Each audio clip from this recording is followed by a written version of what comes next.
आप सभी को जय मसीह की। प्राइज द लॉर्ड मेरे मसीही भाइयों और बहनों। इस प्रार्थना को शुरू करने से पहले आप सभी से एक छोटी सी रिक्वेस्ट है। कृपया प्रार्थना को अंत तक अवश्य सुने। इसे बीच में छोड़कर जाने की गलती ना करें, क्योंकि परमेश्वर का वचन कहता है, उत्पत्ति 3 और 9 में परमेश्वर कहता है, मेरा छोटा बेटा मेरी आवाज सुनना पसंद करता है। सिर्फ उस समय को छोड़कर जब मैं उसका नाम जोर से और सख्ती से पुकारता हूं और उसके बाद उससे सवाल करता हूं कि तुम कहां हो।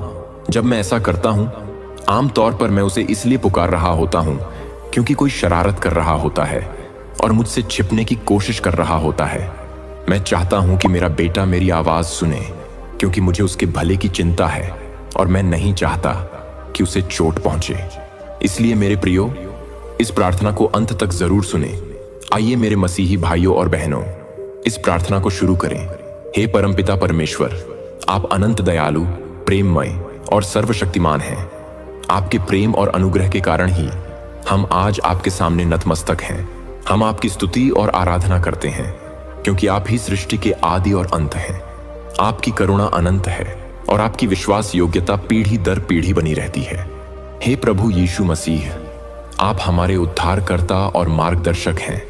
आपने हमें पाप से मुक्त करने के लिए अपने जीवन का बलिदान दिया और आपके लहू के द्वारा हमें नया जीवन प्राप्त हुआ। आज हम आपके चरणों में आकर अपनी प्रार्थना प्रस्तुत करते हैं। कृपया हमारी प्रार्थना सुने और हमारी इच्छाओं को अपनी इच्छा के अनुसार पूर्ण करें। हे प्रभु, हम आपको धन्यवाद देते हैं, क्योंकि आपने हमें जीवन, परिवार, मित्र और हमारी सभी आवश्यकताओं की पूर्ति दी है। आपकी कृपा से हम इस संसार में आगे बढ़ रहे हैं। परमेश्वर का वचन कहता है, भजन संहिता 104, उसके द्वारों से धन्यवाद और उसके आंगनों में स्तुति के साथ प्रवेश करो। उसको धन्यवाद दो और उसके नाम को धन्य कहो। हम आपकी स्तुति करते हैं, क्योंकि आप हमारी हर प्रार्थना को सुनते हैं और हमें उचित समय पर उत्तर देते हैं। हे प्रभु, हम स्वीकार करते हैं कि हम पापी हैं। हमारे विचार, वचन और कार्यों के द्वारा हमने कई बार आपको दुखी किया है।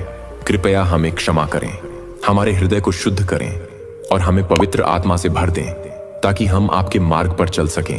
हे प्रभु, हम आपसे प्रार्थना करते हैं कि आप हमें अपनी बुद्धि और समझ प्रदान करें। हे परमेश्वर, आपका शक्तिशाली वचन कहता है 1 यूहन्ना 1 और 9 में, यदि हम अपने पापों को मान लें तो वह विश्वास योग्य और धर्मी है कि हमारे पापों को क्षमा करे और हमें सब अधर्म से शुद्ध करे। हमारे हृदय को शुद्ध करें और हमें पवित्र आत्मा से भर दें, ताकि हम आपके मार्ग पर चल सकें। हे प्रभु, हम आपसे प्रार्थना करते हैं कि आप हमें अपनी बुद्धि और समझ प्रदान करें। हे सर्वशक्तिमान पिता परमेश्वर, आपका ये शक्तिशाली वचन कहता है, नीति वचन 3 अध्याय 5 से 6 कहता है, तू अपनी समझ का सहारा न लेना, वरन संपूर्ण मन से यहोवा पर भरोसा रखना। उसी को स्मरण कर, तब वह तेरे मार्ग को सीधा करेगा। हमारी शिक्षा, व्यवसाय, परिवार और जीवन के हर क्षेत्र में आपका मार्गदर्शन आवश्यक है। कृपया हमें सही दिशा दिखाए और हमें अपनी इच्छा के अनुसार चलने की शक्ति दें। हे परमेश्वर, इस संसार में अनेक संकट, रोग, क्लेश और परीक्षाएं हैं। हम आपकी सुरक्षा के लिए प्रार्थना करते हैं। हे परमेश्वर, आपका वचन कहता है, भजन संहिता 91 अध्याय 2 और 4 में, मैं यहोवा के विषय कहूंगा, वह मेरा शरण स्थान और गढ़ है। वह मेरा परमेश्वर है, मैं उस पर भरोसा रखूंगा। निश्चय ही वह तुझे बहेलिये के जाल से और महामारी से बचाएगा। हे प्रभु, हमारी रक्षा करें, हमारे परिवारों की रक्षा करें और हमें हर संकट से दूर रखें। हे प्रभु, जो बीमार हैं उन्हें चंगा करें। याकूब 5 और 15 में लिखा है, और विश्वास की प्रार्थना के द्वारा बीमार बचाया जाएगा और प्रभु उसे उठाएगा, और यदि उसने पाप किए होंगे तो वे क्षमा किए जाएंगे। हमारी आत्मा, मन और शरीर को चंगा करें। जो लोग मानसिक तनाव, भय और चिंता से जूझ रहे हैं, उन्हें शांति प्रदान करें। हे प्रभु, हमारे परिवारों को प्रेम और एकता में बनाए रखें। हमें एक दूसरे को क्षमा करने और प्रेम से रहने की शक्ति दें।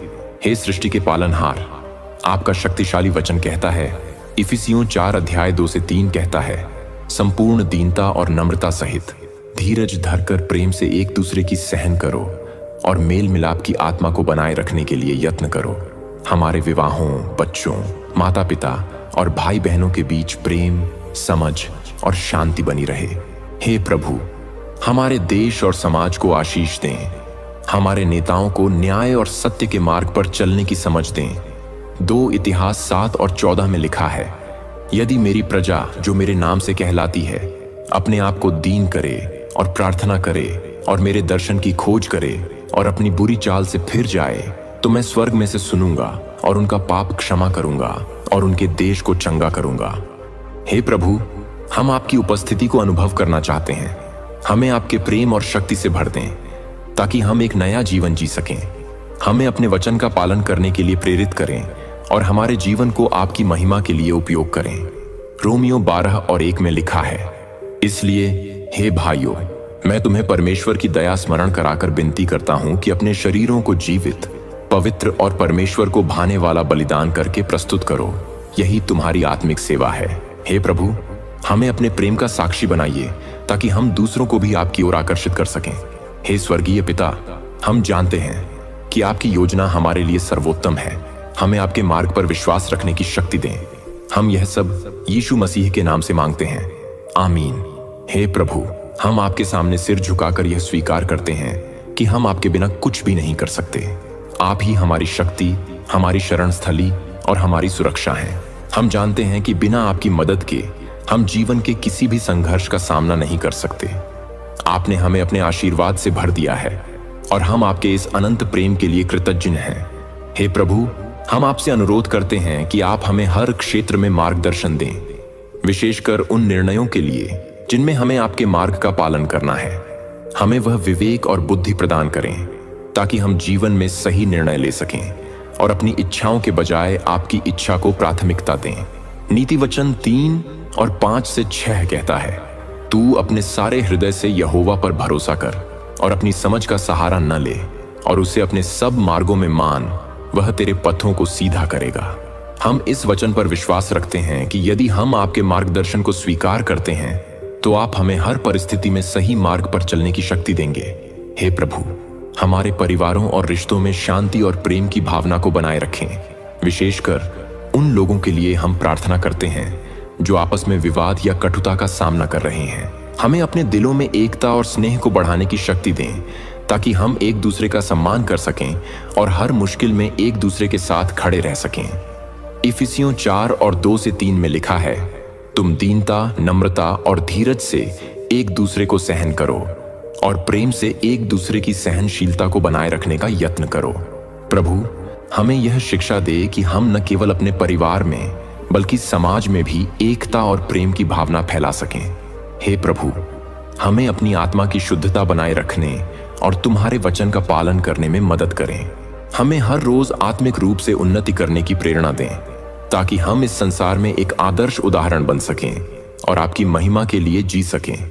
पतरस 1 और 15 से 16 में लिखा है, परंतु जैसा तुम्हारा पुकारने वाला पवित्र है, वैसे ही तुम भी अपने सारे आचरण में पवित्र बनो, क्योंकि लिखा है, तुम पवित्र रहो क्योंकि मैं पवित्र हूं। हे प्रभु, हमें अपनी पवित्रता को कायम रखने की शक्ति दें ताकि हम आपके समक्ष बिना किसी संकोच के खड़े हो सकें। हे परमेश्वर, हम जानते हैं कि इस संसार में हमें अनेक कठिनाइयों का सामना करना पड़ सकता है, परंतु हम आपके आशीर्वाद के द्वारा उन सभी का सामना करेंगे। हम आपके वचन पर विश्वास करते हैं कि जब हम आप पर भरोसा रखते हैं तो आप हमारी मदद के लिए हमेशा हमारे पास होते हैं। हे प्रभु, हम जानते हैं कि इस संसार में हम केवल आपकी सामर्थ्य और आपकी कृपा के द्वारा ही अपने कार्यों को पूरा कर सकते हैं। हमें अपनी शक्ति से पूरी तरह सशक्त करें ताकि हम जीवन की हर चुनौती का सामना आत्मविश्वास के साथ कर सकें। हम आपके वचन के द्वारा आश्वस्त हैं कि आप हमारे साथ हैं और हमें कभी अकेला नहीं छोड़ेंगे।